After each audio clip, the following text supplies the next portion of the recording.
사도신경으로 신앙고백 드림으로 새벽예배 시작합니다. 전능하사 천지를 만드신 하나님 아버지를 내가 믿사오며 그 외아들 우리 주 예수 그리스도를 믿사오니 이는 성령으로 잉태하사 동정녀 마리아에게 나시고 본디오 빌라도에게 고난을 받으사 십자가에 못 박혀 죽으시고 장사한 지 사흘 만에 죽은 자 가운데서 다시 살아나시며 하늘에 오르사 전능하신 하나님 우편에 앉아 계시다가 저리로서 산자와 죽은 자를 심판하러 오시리라. 성령을 믿사오며 거룩한 공회와 성도가 서로 교통하는 것과 죄를 사하여 주시는 것과 몸이 다시 사는 것과 영원히 사는 것을 믿사옵나이다. 아멘. 이 아침에 우리에게 주시는 하나님의 말씀은 창세기 49장 1절로 15절 말씀까지, 창세기 49장 1절에서 15절 말씀까지 우리 말씀 찾으셨으면 한 목소리로 같이 읽습니다. 야곱이 그 아들들을 불러 이르되 너희는 모이라. 너희가 후일에 당할 일을 내가 너희에게 이르리라. 너희는 모여 들으라. 야곱의 아들들아, 너희 아버지 이스라엘에게 들을지어다. 루벤아, 너는 내 장자요 내 능력이요 내 기력의 시작이라. 위풍이 월등하고 권능이 탁월하다마는 물의 끓음 같았은즉 너는 탁월하지 못하리니 네가 아버지의 침상에 올라 더럽혔음이로다. 그가 내 침상에 올랐었도다. 시므온과 레위는 형제요 그들의 칼은 폭력의 도구로다. 내 호나 그들의 모의에 상관하지 말지어다. 내 영광아 그들의 집회에 참여하지 말지어다. 그들이 그들의 분노대로 사람을 죽이고 그들의 혈기대로 소의 발목 힘줄을 끊었음이로다. 그 노여움이 혹독하니 저주를 받을 것이요 분기가 맹렬하니 저주를 받을 것이라. 내가 그들을 야곱 중에서 나누며 이스라엘 중에서 흩으리로다. 유다야, 너는 네 형제의 찬송이 될지라. 네 손이 네 원수의 목을 잡을 것이요 네 아버지의 아들들이 네 앞에 절하리로다. 유다는 사자 새끼로다. 내 아들아, 너는 움킨 것을 찢고 올라갔도다. 그가 엎드리고 웅크림이 수사자 같고 암사자 같으니 누가 그를 범할 수 있으리야. 규가 유다를 떠나지 아니하며 통치자의 지팡이가 그 발 사이에서 떠나지 아니하기를 실로가 오시기까지 이르리니 그에게 모든 백성이 복종하리로다. 그의 나귀를 포도나무에 매며 그의 암나귀 새끼를 아름다운 포도나무에 맬 것이며 또 그 옷을 포도주에 빨며 그의 복장을 포도즙에 빨리로다. 그의 눈은 포도주로 인하여 붉겠고 그의 이는 우유로 말미암아 희리로다. 스불론은 해변에 거주하리니 그곳은 배 매는 해변이라. 그의 경계가 시돈까지로다. 이사갈은 양의 우리 사이에 꿇어앉은 건장한 나귀로다. 그는 쉴 곳을 보고 좋게 여기며 토지를 보고 아름답게 여기고 어깨를 내려 짐을 메고 앞제 아래에서 섬기리로다. 아멘. 오늘은 함께 읽으신 창세기 49장 1절로 15절 말씀을 중심으로 말씀으로 묶인 공동체라는 제목의 말씀으로 잠시 은혜를 나누겠습니다. 애굽으로 내려간 야곱은 이제 나이 들어 하나님의 부르심을 받을 날이 다가왔습니다. 야곱은 12 아들들을 침상 머리에 풀러 모아 마지막 유언을 합니다. 그런데 1절에 보면 너희가 후일에 당할 일을 내가 너희에게 이르리라 그럽니다. 이는 단순한 유언이 아니라 일종의 예언이라고 말할 수 있습니다. 그래서 오늘 말씀은 12지파 가운데 먼저 6지파에 관한 야곱의 유언이자 예언의 말씀입니다. 먼저 루벤에 관한 예언인데요, 3절과 4절에 루벤아 너는 내 장자요 내 능력이요 내 기력의 시작이라.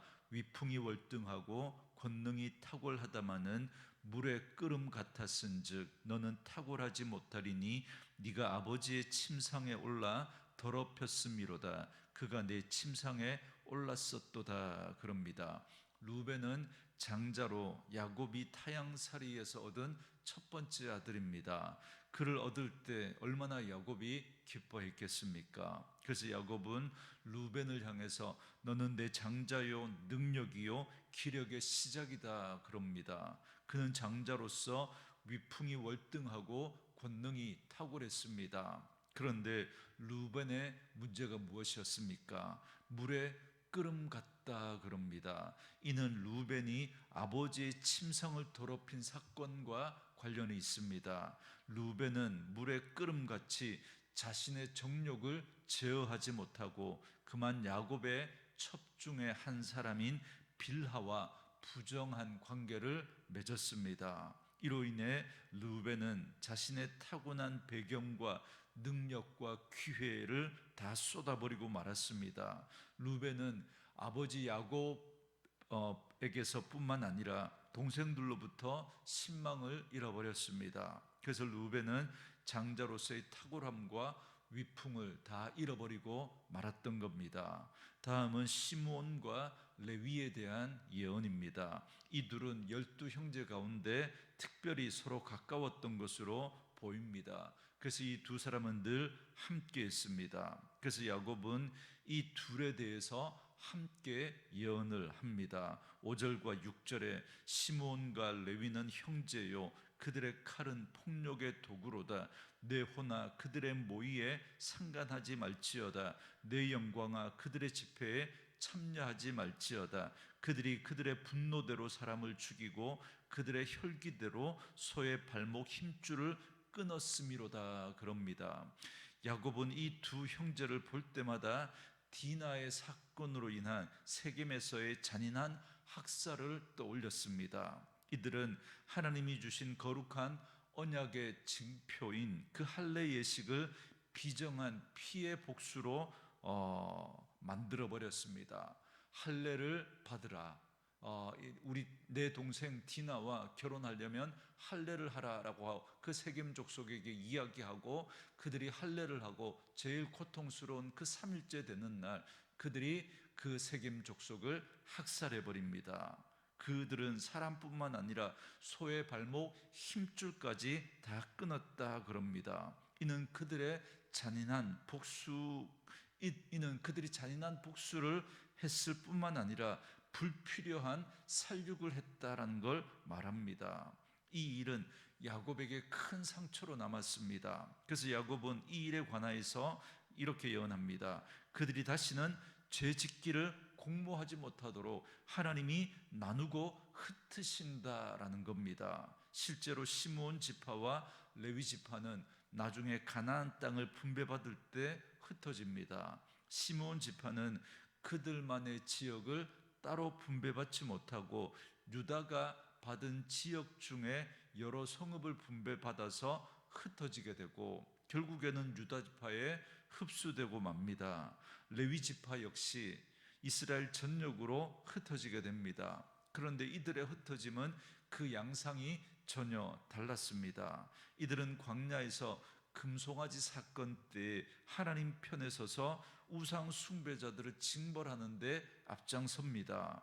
여러분 출애굽기 32장에 보면 모세가 시내산에 올라가 하나님으로부터 율법을 받아서 내려오는 동안 이스라엘 백성들은 산 아래에서 금송아지를 만들어 놓고 이것이 우리를 애굽에서 인도하여 낸 하나님이다라고 하면서 우상 숭배하는 사건이 벌어지게 됩니다. 그때 하나님께서 이 백성을 다 진멸하고 모세를 통해서 새롭게 민족을 만들어 내시겠다라고 하십니다. 그때 모세가 자기 생명을 걸고 이스라엘 민족을 위해서 중보기도 하면서 하나님의 진노를 막아냅니다. 그러나 금송아지 사건에 직접 가담한 우상 숭배자들 3,000명에 대해서 징벌을 하십니다. 그래서 이때 모세는 누구든지 여호와의 편에 서 있는 자는 나오라고 합니다. 여러분 누구든지 여호와의 편에 있는 자는 나오라고 하니까 멋있는 말처럼 들릴지 모르지만, 그러나 지금 어떤 일을 할 사람을 낳으라고 하는 거냐면, 조금 전까지만 해도 같이 지냈던 자기의 형제와 자기의 친구와 자기의 이웃을 칼로 죽이는 일에 나오라는 겁니다. 그런데 이 일에 레위 자손이 앞장서 헌신했습니다. 그래서 출애굽기 32장 29절에 보면 모세가 이르되 각 사람이 자기의 아들과 자기의 형제를 쳤으니 오늘 여호와께 헌신하게 되었느니라. 그가 오늘 너희에게 복을 내리시리로다 그럽니다. 이 일로 인해서 레위는 제사장 지파로 구별됩니다. 그래서 이들은 이스라엘 전역으로 흩어져서 백성들에게 율법을 가르치고 또 백성들을 영적으로 치도하는 일을 하게 됩니다. 레위 지파는 자신들에게 선포된 흩어지리라라고 하는 이 저주를 거룩한 제사장의 사명으로 바꾸어내는 반전의 은혜를 누린 것입니다. 이를 가능하게 했던 것이 바로 하나님의 말씀에 헌신했기 때문입니다. 여러분, 시므온과 레위가 똑같이 끔찍한 죄악을 저질렀습니다. 그런데 레위는 연합이라고 하는 그 이름의 뜻처럼 처음에는 시므온과 연합하여 끔찍한 죄를 저질렀지만, 그러나 훗날 레위는 회개하고 이제는 하나님과 연합하여 경건한 제사장 지파가 될 수 있었습니다. 사랑하는 성도 여러분, 여러분은 지금 누구와 그리고 무엇과 연합하여 살아가고 있습니까? 혹시 세상과 연합하고 죄와 타협하며 살아가고 있지는 않습니까? 그렇다면 그 자리에서 떠나 온전히 하나님과 연합하여 살아가는 그런 분들 될 수 있기를 주의 이름으로 축원합니다. 적당히 죄와 타협해서 살아가면 편하고 쉬울 수 있습니다. 그러나 그렇게 살다가는 결국에 흩어지는 그런 인생으로 끝나고 말 것입니다. 저는 말씀으로 이 하루를 시작하는 저와 여러분들은 오직 하나님과 연합한 삶을 살아 이 세상 가운데 하나님의 의를 드러내는 분들로 살아갈 수 있게 되기를 주의 이름으로 축원합니다. 계속해서 야곱의 넷째 아들 유다에 관한 예언을 보시기 바랍니다. 8절 말씀에 유다야 너는 네 형제의 찬송이 될지라 네 손이 네 원수의 목을 잡을 것이요 네 아버지의 아들들이 네 앞에 절하리로다 그럽니다. 놀랍게도 유다에게 장자의 축복을 예언하고 있습니다. 그 이름처럼 그는 형제들의 찬송이 될 운명이었습니다. 형제들이 그에게 절한다라는 건 본래 요셉에게 주신 하나님의 꿈과 같은 내용입니다. 그런데 야곱은 요셉의 꿈이 유다에게 성취될 것을 예언하고 있는 겁니다. 보통 장자에게 여러분 두 가지 권리가 주어집니다. 하나는 가족을 이끄는 통치권이고 또 하나는 유산을 다른 형제들에 비하여 2배로 받는 것입니다. 하나님께서는 이 두 권리를 하나는 유다에게 하나는 요셉에게 주셨습니다. 유다는 과거 요셉이 신분을 숨기고 베냐민을 붙잡아 두면서 형제를 시험할 때 목숨을 걸고 베냐민을 구하고자 나섰던 사람이 바로 유다입니다. 그는 대속적 사랑과 희생을 보여줬습니다. 예수님의 십자가에서 보여주신 그 대속의 사랑을 그는 실천했고 미리 보여주었습니다. 그래서 그는 장자의 축복을 받았고 다윗과 예수님의 조상이 될 수 있었던 겁니다. 그래서 야곱은 이렇게 예언합니다. 9절과 10절에 유다는 사자 새끼로다 내 아들아 너는 움킨 것을 찢고 올라갔도다 그가 엎드리고 웅크림이 수사자 같고 암사자 같으니 누가 그를 범할 수 있으리야 규가 유다를 떠나지 아니하며 통치자의 지팡이가 그 발 사이에서 떠나지 아니하기를 실로가 오시기까지 이르리니 그에게 모든 백성이 복종하리로다 그럽니다. 여러분 여기 사자, 규, 통치자의 지팡이 이런 단어들은 다 이스라엘을 다스릴 사람이 유다 지파에게서 나올 것을 상징하는 단어들입니다. 그래서 실제로 다윗과 솔로몬을 거쳐 남유다의 왕조가 이 유다 지파를 통해서 계속해서 이어지게 됩니다. 그런데 그 다스릴 자가 언제까지입니까? 실로가 오시기까지 그럽니다. 여러분, 여기 실로가 무엇인지에 대해서 여러 가지 해석들이 있는데요. 그러나 학자들의 말을 따르면 두 가지로 정리됩니다. 하나는 이 실로라는 단어가 실로암이라는 단어와 어원이 같다는 겁니다. 그러니까 실로암의 뜻이 보냄을 받았다라는 뜻이거든요. 그러니까 이 말은 하나님으로부터 보냄을 받은 자가 오시기까지라는 뜻이라는 겁니다. 여러분, 하나님으로부터 보냄받은 자, 누구를 가리키는 걸까요?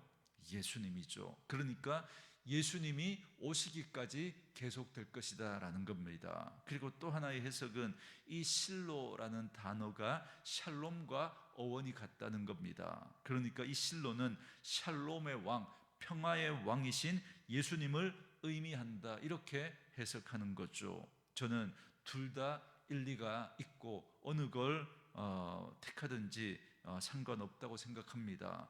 여러분, 실로암이든 샬롬이든 어쨌든 둘 다, 실로는 예수님을 지칭하는 거니까 유다 지파를 통해서 메시아 예수 그리스도가 탄생할 것을 예언하고 있는 겁니다.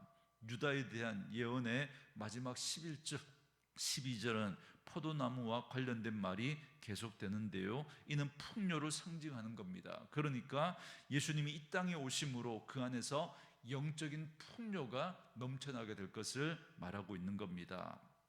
이제 마지막으로 스불론과 이사갈에 대한 예언입니다. 스불론과 이사갈은 야곱의 10번째, 11번째 아들로서 루벤, 시므온, 레위, 유다와 더불어 레아의 소생입니다. 그래서 나이 순서대로 이렇게 이어지다가 이제 이렇게 건너뛰어서 레아의 같은 소생이었던 스불론과 이사갈에 대해서 예언하고 있는 겁니다. 먼저 스불론에 대한 예언입니다. 13절에 스불론은 해변에 거주하리니 그곳은 배 매는 해변이라 그의 경계가 시돈까지로다, 이렇게 말하죠. 가나안 지역을 제비 뽑아 나눌 때 스불론은 해변 지역에 가까운 시돈과 경계를 맞닿은 지역을 기업으로 얻었습니다. 당시 시돈은 무역의 중심지였습니다. 그래서 스불론도 무역과 상업을 주로 하며 살았습니다. 그렇지만 시돈은 바알 숭배의 중심지이기도 합니다. 그러므로 스불론은 시돈이 가져다 주는 물질적인 풍요도 얻었지만 그로 인한 우상 숭배의 위험을 경계해야만 했습니다.